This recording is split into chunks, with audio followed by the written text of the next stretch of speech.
Hola cinéfilos y cinéfilas, continuamos repasando la saga mutante y en esta ocasión toca comentar una de las películas más controversiales y en su mayoría odiada por todos los fans de estos personajes. Por supuesto me estoy refiriendo a X-Men Apocalipsis, una película que en su momento pues debo decir que me generaba mucho interés, le tenía unas enormes ganas a esta película y cuando la vi pues no terminó siendo lo que esperaba. Pero ¿qué tal está esta película a día de hoy? ¿Es mejor de lo que recordaba? ¿No es tan mala como muchos dicen? Acompáñame a descubrirlo ahora mismo. Así que sin decir nada más, cinéfilos y cinéfilas, bienvenidos a este video y vamos a comentar X-Men Apocalipsis. A ver, la película transcurre en los años 80, en 1983, 10 años después de los eventos de X-Men Días del Futuro Pasado. Y la historia en sí pues está enfocada en un personaje, bueno, en un mutante que se dice que es el primer mutante de toda la historia y que proviene desde el año 3600 a.C., ya que en el prólogo de la película pues nos introducen a este villano llamado En-Sabanur. Este prólogo egipcio, porque sí, este prólogo se desarrolla en Egipto, de ahí hace ya miles y miles de años. Me gusta bastante este prólogo porque te representa la gran amenaza que significa este villano, que de hecho es interpretado por Oscar Isaac, ¿sí? El mismo actor que hizo de Poe Dameron en la trilogía de secuelas de Star Wars y que también posteriormente, varios años después, pues se unió al UCM a interpretar a Moon Knight. Pero aquí en esta película Oscar Isaac interpreta a En-Sabanur Apocalipsis, que aquí en ese prólogo pues sí nos revela que ese villano que pasa su cuerpo, su conciencia se transfiere al otro huésped, al de cuerpo de otro huésped, que en este caso vendría a ser el cuerpo de un huésped que es interpretado por Oscar Isaac, y ahí es donde pues el villano en sí es interpretado por el actor ya mencionado. Luego de miles de años al presente, bueno, al presente de esa historia, porque la historia en sí de toda la película transcurre en los años 80. Apocalipsis despierta en este presente y se da cuenta de que el mundo ha cambiado, ya no es como antes y todo ese rollo. Y este mutante súper poderoso pues quiere dominar al mundo bajo un régimen mutante, por lo cual comienza a reclutar a sus clásicos ya conocidos 4 jinetes del apocalipsis, que en este caso tendríamos a Tormenta, Psylocke, Arcángel y Magneto. Sobre Tormenta y Psylocke en esta película pues no tengo muchas quejas, de hecho me sorprende lo bien adaptadas que están en cuanto a diseño de vestuario y visualmente, sobre todo Psylocke, que aquí en esta película a mera vista visualmente es un calco exacto de los cómics. Sobre Arcángel pues tampoco tengo muchas quejas, de hecho visualmente con sus alas de metal y con ese traje que tiene finalmente pues es un calco exacto de los cómics. De hecho, como todos sabemos, Arcángel es uno de sus jinetes más conocidos en los cómics, pero en el caso de Magneto el tratamiento que le dan aquí en esta película es muy artificial y en un momento lo vamos a explicar por qué. Continuando con la historia pues tenemos al profesor Charles Xavier, que en este punto de la historia pues ya puso en total funcionamiento la escuela para jóvenes talentos. Ya se le vio como un profesor más pacifista, esperanzador, muy activista de su raza, de los mutantes, y esto se debe a lo que vivió en X-Men Días del Futuro Pasado, donde tuvo un proceso de desarrollo bastante satisfactorio. Y bueno, también aquí tenemos a otros personajes ya conocidos, como por ejemplo tenemos a Cíclope, que en este caso es interpretado por el actor Ty Sheridan, sí, el protagonista de Ready Player One. Tenemos también a Jean Grey, interpretada por Sophie Turner. Tenemos una versión más joven de Nightcrawler, que en este caso es interpretado por el actor Kobe Smith-McPhee. Y tenemos a los otros personajes que conforman este equipo de los X-Men. Tenemos a Mystique, tenemos a Bestia, tenemos de regreso a Quicksilver. Todos estos personajes que conformarían el equipo de los X-Men y que más adelante en la historia pues le terminarían haciendo frente a Apocalipsis y a sus 4 jinetes. Y ahora, hablando del papel de Magneto en esta película, pues tengo que decir que es un tratamiento de lo más artificial, porque vamos a ver, tenemos a Erik Lehnsherr al principio de la historia, antes de unirse a Apocalipsis, viviendo una vida de lo más pacífica, tiene una familia, tiene un trabajo que es en una fábrica, pero por diferentes circunstancias pues uno de sus compañeros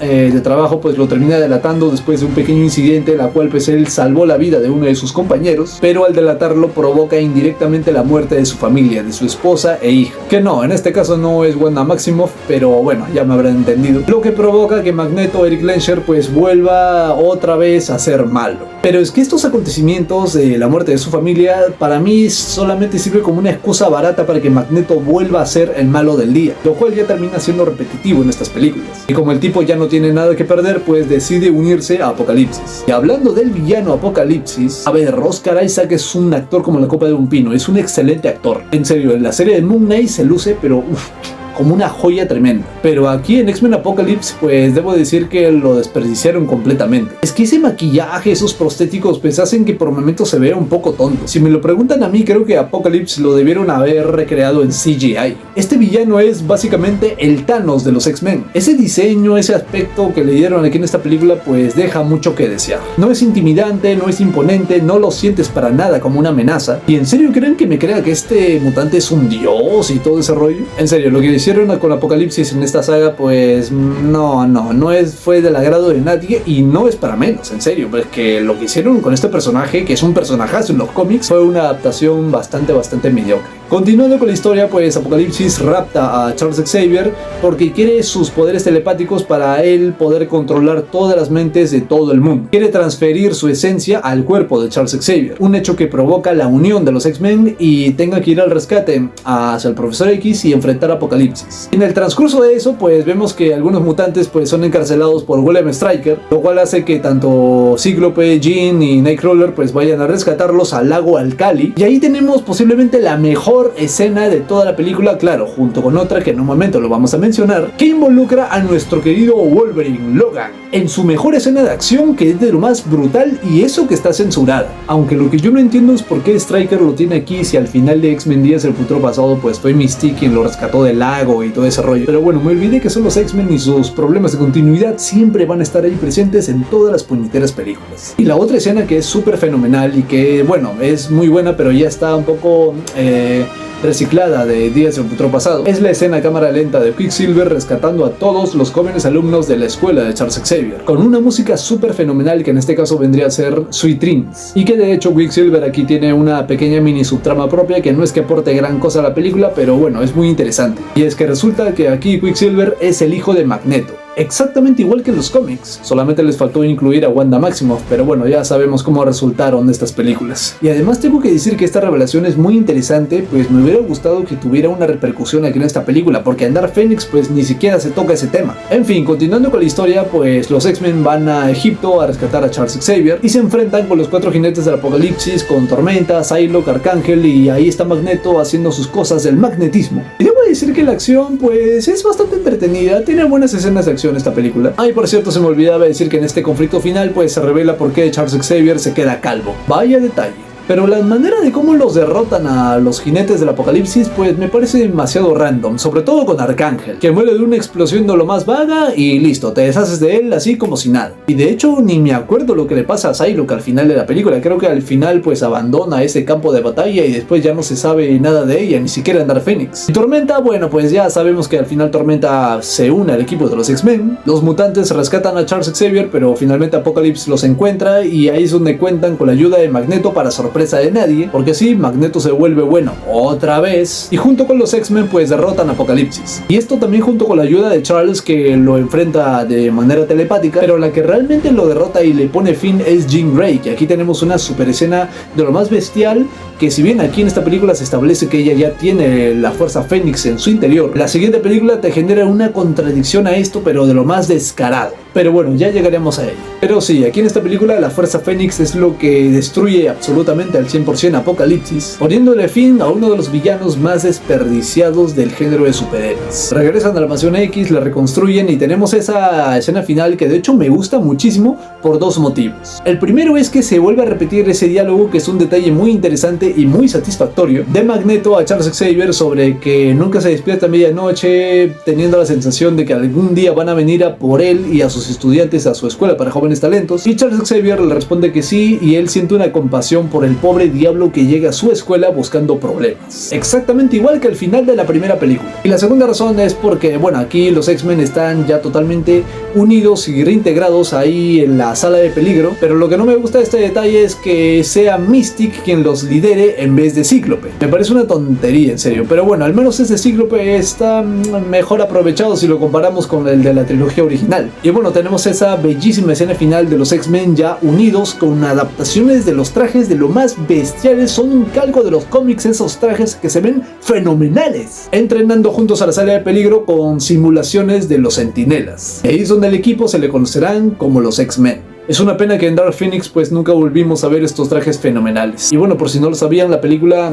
tiene una escena post créditos que se sitúa en el agua Alcali después del escape de Wolverine, en la que vemos a unos hombres y científicos pues extrayendo sangre de Logan, muestra de su ADN y todo ese rollo, y ahí vemos que un portafolios tiene el nombre de Essex Corp, que sí, ya sabemos que Essex Corp es referencia a Corporación Essex. Essex Corporation es una organización que se dedica a experimentar con mutantes, retraerle sus poderes y todo ese rollo, pero lo que más me llama la atención es el nombre Essex, que hace alusión a Nathaniel Essex, que ya lo conocemos todos como uno de los villanos más conocidos de los X-Men, a la cual es más famoso por ser Mr. Sinister, que me quedé con muchas ganas de verlo en una adaptación live action de los X-Men, aunque creo que esta escena post créditos daba como gancho para la película cancelada en solitario de Gambito, que iba a ser protagonizado por Channing Tatum, en la cual pues se decía que Mr. Sinister iba a ser el villano principal. Pero bueno, esta saga de Fox pues ya saben cómo termina. X-Men Apocalipsis es una película que tenía mucho potencial, pero con lo que nos otorgó en esta película pues diría que apenas nos entrega una que otra pincelada del potencial que tenía en manos. Para empezar tengo que decir que la trama tarda muchísimo en arrancar. Se sabe que Apocalipsis es el villano y todo ese rollo, pero durante la primera gran mitad de la película pues se dedica a reclutar a sus 4 jinetes y tenemos a nuestros héroes protagonistas pues investigando sobre quién es este mutante misterioso. Todo esto con escenas que se te pueden hacer bastante largas, lentas y aburridas. Apocalipsis como villano es un maldito chiste. En serio, esta adaptación del personaje pues deja bastante que desear. Oscar Isaac es un actorazo, es un actor como la copa de un pino, eso es innegable, pero es que aquí en esta película está totalmente desperdiciado. Los personajes en sí pues no tienen casi ningún avance de desarrollo, cada uno sigue lo suyo, cumple con su papel y adiós muy buenas. Aunque el papel de Magneto, como les digo, es muy artificial porque simplemente lo ponen en circunstancias de lo más absurdas para que vuelva a ser el malo del día de una forma de lo más forzada, algo que ya está muy repetitivo en estas películas. Los 4 jinetes del Apocalipsis pues visualmente se ven bien, pero no es que tienen momentos de lo más memorables. Quizás lo que más se te viene a la mente es Psylocke, pero los demás pues es puro meh. Pero sin embargo la película también tiene cosas buenas y rescatables, como por ejemplo la incorporación de Sophie Turner, Ty Sheridan y Alexandra Shipp como Jean Grey, Cíclope y Tormenta. Me parecen muy buenas adiciones al equipo y además aquí en la película se introdujeron de una forma aceptable. Aunque esta versión de Jean Grey la siento mucho más orgánica que la que vimos en las películas anteriores, por lo cual es de agradecer. Además este Nightcrawler se siente un poquito más fresco, un poco más divertido, tiene mejores escenas, parece que lo utilizaron bien en esta película. Y los demás pues no tengo mucho que decir tampoco. Quicksilver se sigue luciendo en sus escenas de cámara lenta y la revelación de que él es el hijo de Magneto me pareció un súper hiper mega detalle, aunque es una lástima cómo terminó después, que quedó en nada. En general diría que X-Men Apocalipsis es una película que tiene muy buenas ideas y que de hecho adapta la historia de Era de Apocalipsis, que es una historia de lo más brutal, pero es que no supo aprovechar el potencial que tenía entre manos. La historia pues como les digo en parte es muy aburrida, la mayoría de los personajes aquí pues no destacan por nada básicamente, el villano está súper desaprovechado y termina siendo un maldito chiste, y en pocas palabras diría que es una película que te da apenas unas pinceladas del potencial que tenía entre manos. Y nada más, cinéfilos y cinéfilas, eso ha sido todo por hoy. Si les ha gustado este video, denle like, pongan en los comentarios qué opinan sobre X-Men Apocalipsis, les gusta, no les gusta, comparten mi opinión, no la comparten, pongan todo eso y más en los comentarios. Si les gusta este contenido, por favor no duden en suscribirse al canal activando la campanita para no perderse ninguna notificación, compartan el video con sus amigos, pueden seguirme en mis redes sociales que de hecho les dejo los links en la descripción como siempre, y nos vemos en el próximo video.